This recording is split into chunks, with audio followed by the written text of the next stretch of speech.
Hey, beautiful people. This is Maraya, Karena, and Arakai Moon, and we are continuing our series of going through the signs, and we have arrived to one of the great loves of my life, that gorgeous trickster magician, that fun, playful, and this, and this, and this multiplicity of multiverses that is Gemini. We felt like this time it would be great to just dive right in and talk about some of the essence level dynamics of this sign. So let's get to it. So for me, there's so much that you can say just about Gemini on its own, but one of the ways that has really helped me deepen my understanding of Gemini has been seeing it through its polarity point of Sagittarius. And so there's so many ways that I like to play this polarity game between the two of them. Like, I feel like Sagittarius is this monotheistic single-pointedness, that arrow of the Sagittarius direction, like desire for meaning, desire for a system of meaning and belief and truth and purpose, and can get very single-focused and dogmatic and identified with its belief system. And often when people get really far down the Sagittarius road, they have identified with the truth and they've been able to establish themselves as a knowledgeable authority within that truth. And it fills them up with all that Jupiterian hot air. And then the actual truth that they found, the actual natural direct experience that led them to adopt that dogma and belief system in the first place is so far back in their memory. And what they're experiencing present day is just this sort of like bloated, puffed up attachment to the rank and social status that they've been able to attain within that system. So now they are the preacher, now they are the pope, now they are the shaman, and it just feels so good to be in that, the scientist, the doctor, and it feels so good to be in that role. It becomes almost like a mask, right? And then they have to travel back down to Gemini to be humbled, to be students again. If Sagittarius is the teacher who's, maybe giving lectures about concepts that were once alive to them and are now empty, but getting off on the status and authority and how good it feels to be in a teaching role. When you see them travel back down to Gemini, it's this beautiful humbling where now they have to be a student again. Now they have to travel to different cultures, to different systems, to gather all these different data points, to be able to shake up and dismantle whatever has calcified in their cognitive processes, to be pliable and mutable again, to and creative again. Because when we shut down that creativity, it's like what you were saying, it's like becomes this inauthentic, frozen, dead. It's like as if taking the mythos, the living word of the symbols and the mythologies of parables and stories that were meant to teach, and then freezing them in a Bible. Freezing them in this is the one word, the truth. There's one way, and it freezes that and makes it to where people are no longer actually able to have a relationship that applies to them, but they're actually just going towards that one, idea and trying to get that actual direct experience of God. Say like what you were saying about like somebody having a direct experience of God, or a direct experience of psychedelic sex, and then we're just reading about it, and then we're teaching people, but we're not actually having them actually go through the portal of experience. I love that you mentioned psychedelics. To me, that's the root metaphor for Sagittarius, because maybe some of you out there, certainly me, has had the experience where you take psychedelics and you really are one with that experience. You really are having this deep insight and this deep, direct, embodied experience. I can't think of a different word. And then a few days later, it's really still bright, and you might be going around and telling people and harvesting your knowledge and creating new connections. And then a week later, or a month later, or a year later, it's like you're still trying to milk that memory. Totally. And maybe you've created a whole identity around it. Maybe now you have a cool fractal hat and like a dope Alan Watts tie-dye shirt and you're trying to be the psychedelic guy at the party telling everyone about your experience, and yet it's really far back there. Right. And the mythos now is what you're sort of living off of the fumes of.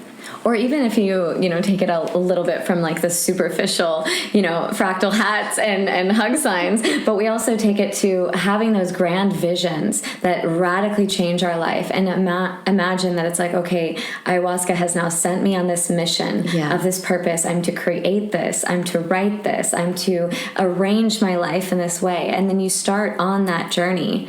But then along the way, there's all these places that do get stagnant. And I think that sometimes in those experiences, what I like to call, we fall asleep.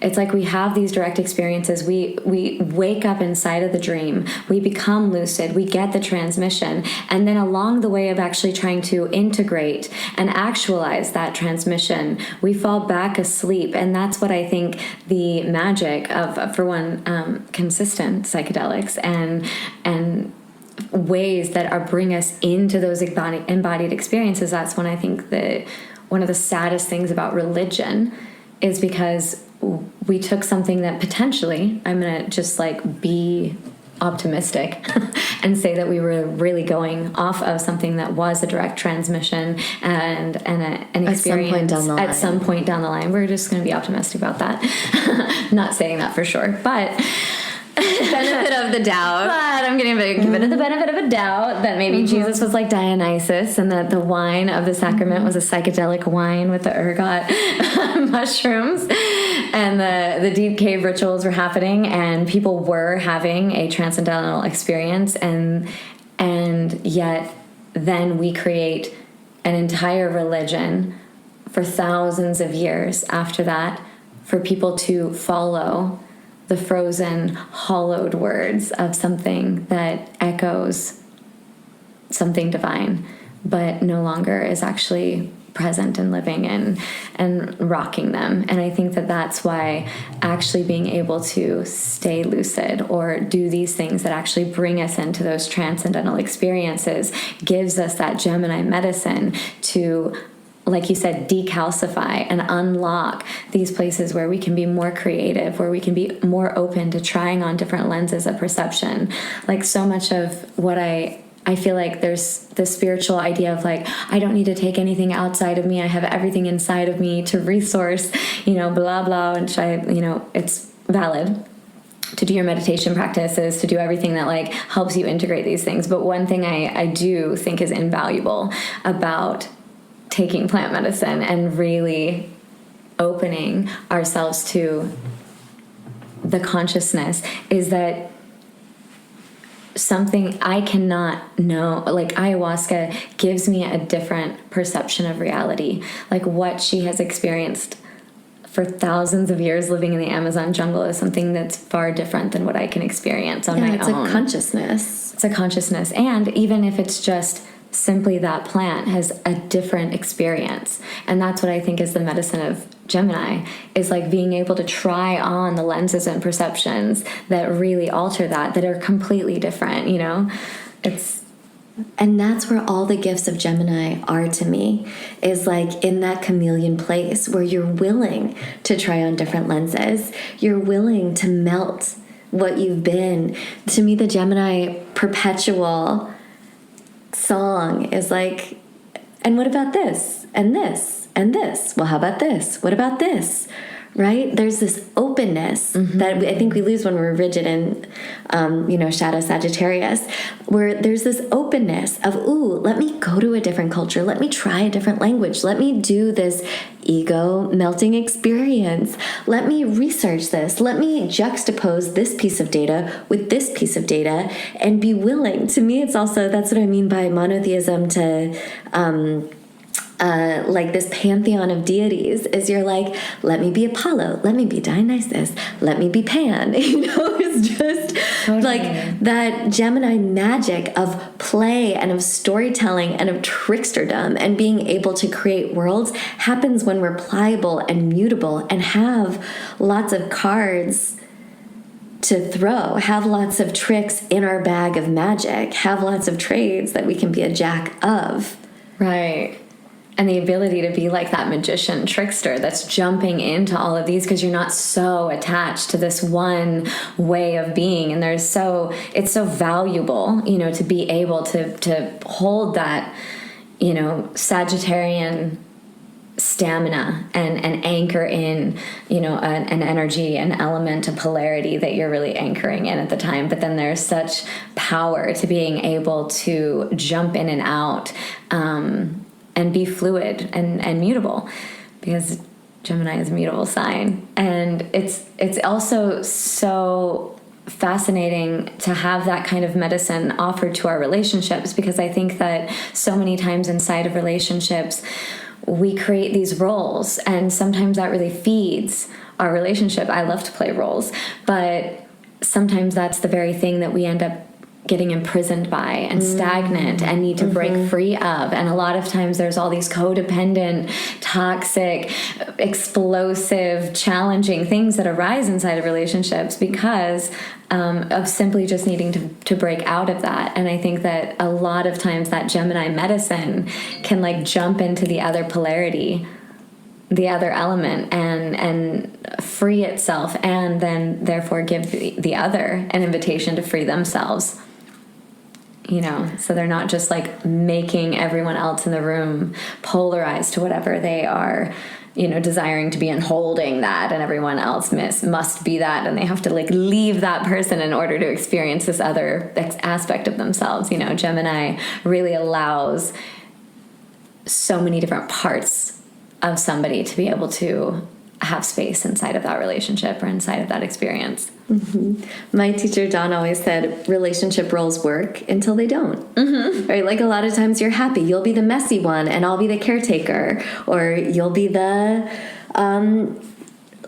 like really playful extroverted one and I'll be the elegant graceful one. And like they work until they don't. Right. You know, because it's like I think those things, they are an aspect of us, but they're not us in our wholeness. And so it feels good to be in it until it doesn't.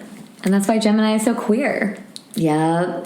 Genderqueer, sexually queer, hermaphroditic. Exactly. It wants to experience all of life. Yeah. And also, it has to be said, it's a stereotype or a cliche, I think, because it's true, that one of the ways in which it is experiencing life is through language, and is through getting to play in a linguistic realm, and through engaging with things from a very verbal place. Right. And I think that's so powerful too, just of how to, it's like Gemini has this way of finding the languages and finding all the like polarities and all the roles and all these different like filters and different things to play with, like you said, like the jack of trades, like in order to find any of those tools. But it's also like constantly pulling things apart and deconstructing. And I think language is such a powerful way where we can, you know, place spells or grids or stories and ideas and containers and boxes that actually imprison, but also then use the same or different kinds of languaging to like then open up and like liberate and expand and like actually deconstruct so many like, you know, social structures and power systems. And I think it's part of being able, the juxtaposition is part of being able to get out of it. You know, like I've spent a lot of my life learning different languages, and I was grateful, blessed to go to an elementary school where they spoke mostly Spanish.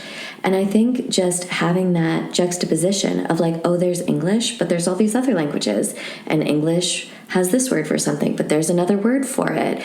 And it made me realize that there was something happening called language. It wasn't just like the word cup was one with cup, because I had multiple words for it. So it's like I could understand even just that the only way of perceiving reality was not just the operating system of English. Right. And you can also see something so unique about a culture in the way that they describe something that, like, say in English, it would be, you know, more straightforward or cold, or, you know, just something that, I mean, maybe it's just also like that because that's my primary language and first language. But when I learn, you know, a different language, there's these nuances that I feel like then I can look out and actually I see that nuance and that difference reflected in like the way that people engage with each other, the way that culture actually is the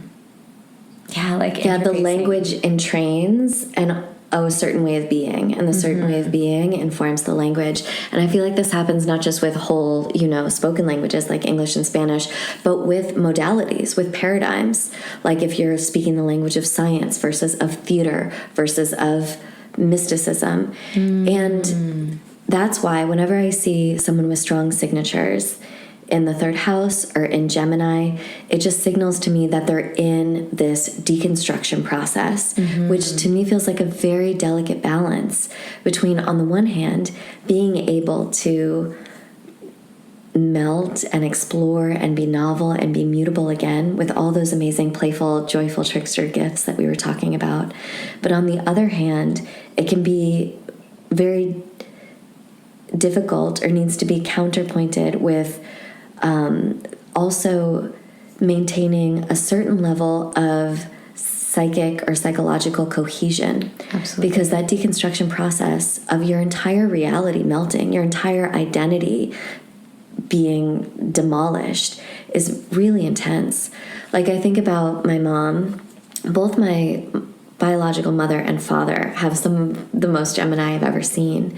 And I just think about the transition that they went through in their lives. Like my mother was born in this working class Jewish enclave in New York City and was just so communicated a certain version of the world. Was born in 1949, where it was like, be a woman and wear these little kid gloves. And she even wrote in her this essay she wrote in high school. She's like, I hope to marry a doctor or a lawyer so that I can be supporting someone who's doing good things in the world.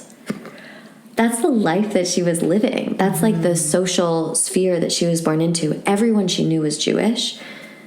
And from there, she went through the 60s, the women's movement, came out as a lesbian, became super passionate about anti-racism work, realized U.S. imperialistic efforts all over the world, became this huge radical activist. Like, it's crazy to me, starting from there, and then you become this like wild Marxist lesbian. And it's not just her identity that had to change, it's her entire understanding of the world. Like, she didn't even know racism, sexism, homophobia existed. And then had to learn that while also doing acid. She like came out as a lesbian on acid that her therapist gave her. Like, just going through that wormhole that a lot of people went through of like completely melting. And I feel like a lot of people wouldn't have made it through that level of like your reality completely transforming. And it was that delicate balance of being open to so many other points of view and having something that was able to hold the container of cohesion enough to allow for there to be an openness to change.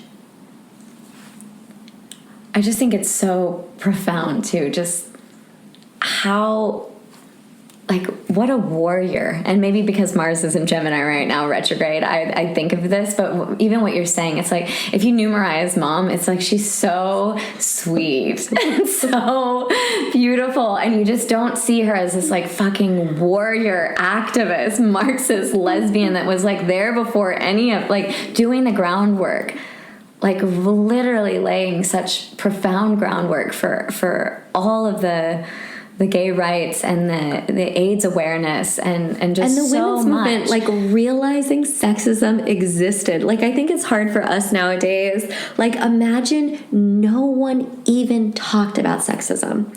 Like, it wasn't a word in the lexicon. And you're born a woman and you realize your whole life has been operating under this system. And this is why I think it's such a courageous, fucking deep sign, because even though it's only the third, but as you can see, it's like we find this like deep essence of all of them, no matter what order they're in.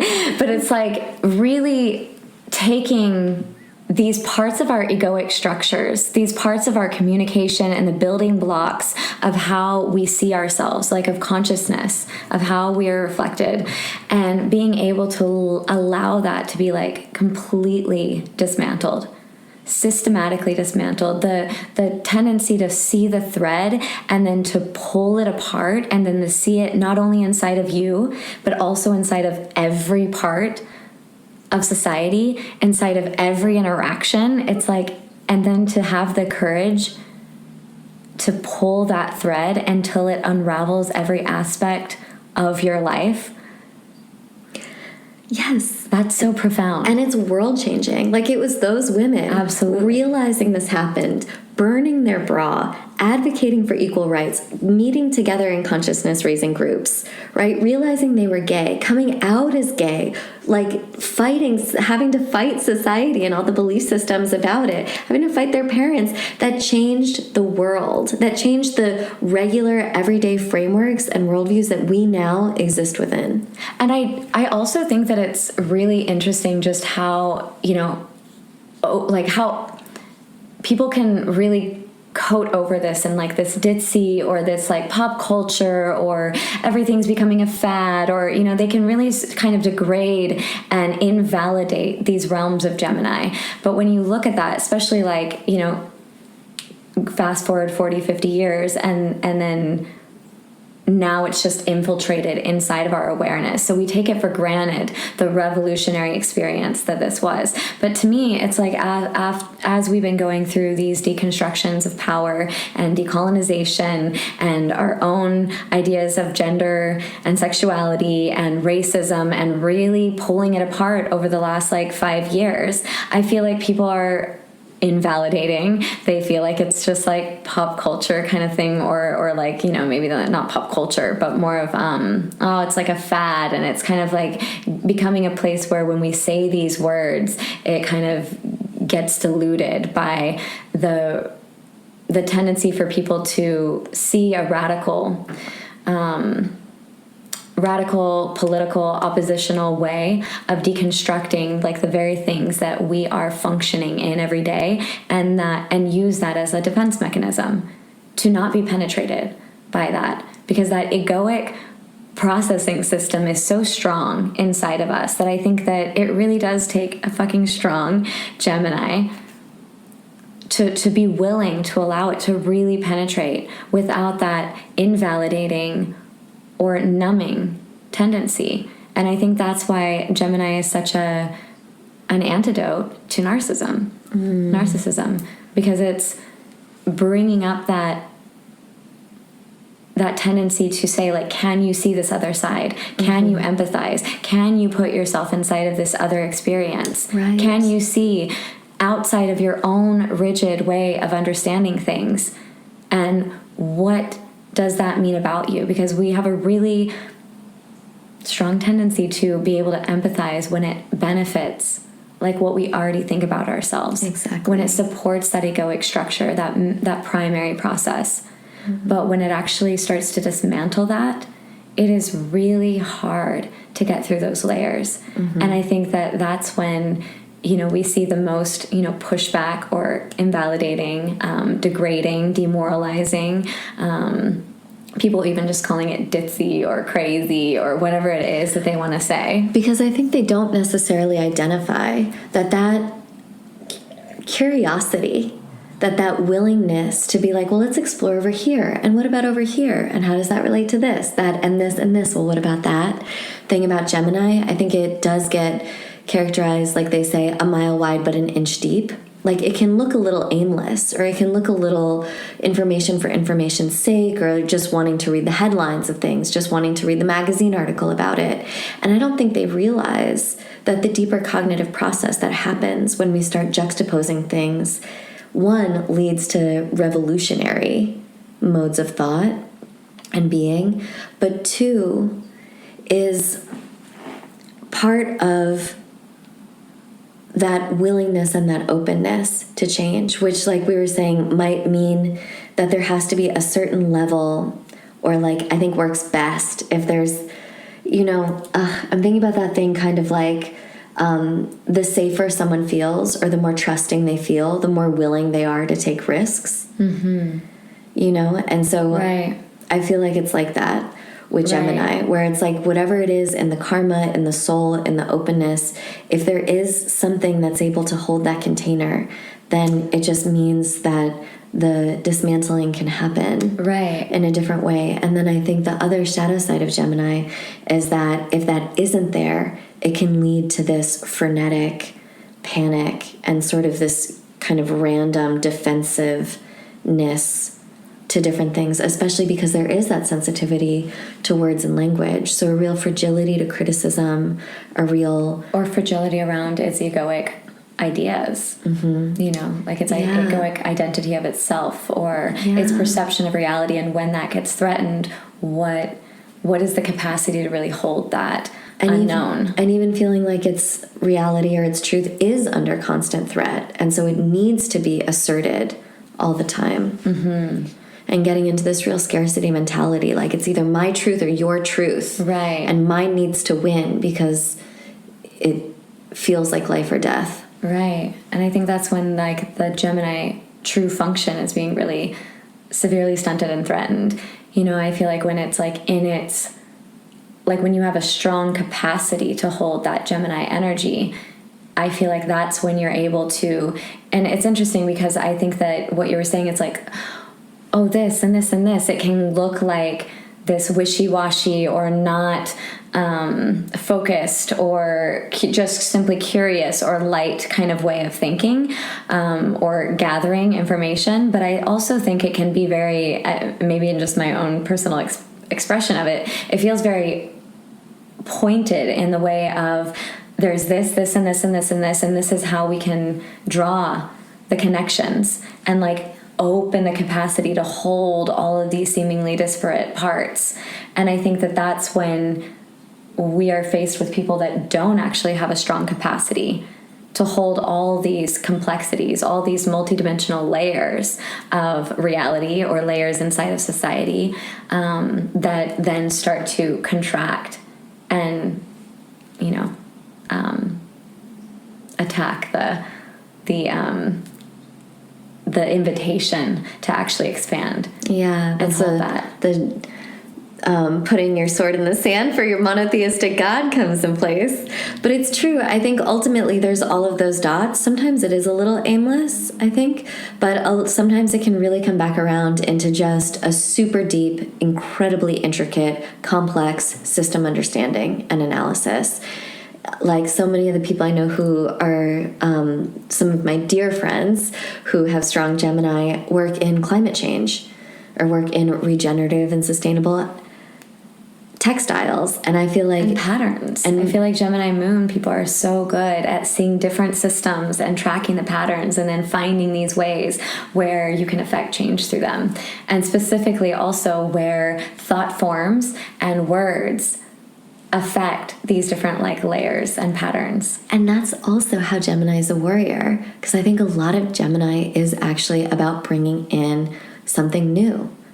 It's about dismantling the old and playing and liberating, like really liberating oneself. And if we can see where the perception, like the cultural thread that then leads to these different patterns inside of our own individual lives and inside of our relationships, and then we can start to track those patterns and pull at those threads and like really piece it apart. I feel like that's the warrior of Gemini. It's liberating consciousness. It's creating new systems understanding. I think it's taking a lot of systems that existed and finding novel incantations and patterns between them. And I think it's liberating consciousness, language, and play itself. And our actual neurology and the way that our nervous system is functioning. You know, finding these ways where it's been hijacked, finding these cultural programs that have actually stunted our abilities to connect, to reflect, to empathize, to track these things. And then finding ways to like liberate that, I think is what's so needed. Like that's the jam right now. This is like what we need in order to get ourselves free. This is my last thought. I'm open if you have a last thought. But I, at one point in my own personal Mars and Gemini late night researching, was like, how many rappers have strong Gemini placements, and almost every single one that I found had some really prominent Gemini in their chart. And I was amazing. like, fucking of course. Of course, because not only is it that quickness, that play, that novel pattern, that like being able to pull shit down from the ether at a moment's notice, freestyling. But what I always say is one of the best fortifications of your boundaries is hardcore rap. Yes. Yes. I feel like the muse to my rap is Gemini. Yes. And that ability to really, like you said, like shred and like go into it. Because that's why I turned my spoken word into rap. Because I was like, you know what? People can get away with so much when they're rapping. You can just go hard and people are just going to expect it. Like they can permission you. It's a place that is permission. It is permission. So I'm like, I'm going to go hard with this. And just the magic of that process for me, like to find the places where these, like I've had Saturn in the third house. And so it's, you know, this place where, especially Christianity, these spells, these cultural spells have been imprinted in me so strong, and to find the way to rap about them, go so hard and shred all of these patterns, and then to find the way that it actually transforms towards the end and really liberates, and then to feel it on an energetic way, like in an energetic place inside of me, that when those spells come back to me and are reflected back to me, like I actually have the raps, like as if they've created these like this shield that has like taken those spells, taken those words, those thought forms that were imprinted in me that used to trigger these different vibrations of unworthiness or whatever it is, shame, and then they're like unraveled, completely deconstructed and reconfigured into the place that I've been able to like transform them with the words. Yes, that alchemy. And I'm not saying that all rap that exists in the world is like conscious, amazing, high vibration, positive impact for society, right? I get it. I get that rap is like also, you know, has its own codes. Certain kinds of rap also has its own codes and oppressive whatever in it. I hear you all. I feel you. However, with everything we can express the shadow aspect. Right? Yes, right? Always. However, I really do feel there is an energetic to it. Like when I am listening to rap or when I've been doing rap, I think sometimes some really forceful slam poetry will do it too. But what I feel is that whatever it is that is criticizing me from the inside or shaming me, eating me from the inside is taken from inside my body and pushed out, like you said, to like that auric level, to the place of the shield, like maybe a foot, maybe 2 feet out of my body. Like, I don't think it's a mistake that this particular art form was born out of some of the most oppressed people on the planet, like Black people in the urban city who are just dealing with the horrendous negative projections every single day of like, oh, you're Black, you're evil, you're a monster, you're violent. And it's almost like this art form came encoded with that power to like push those projections out of your energy.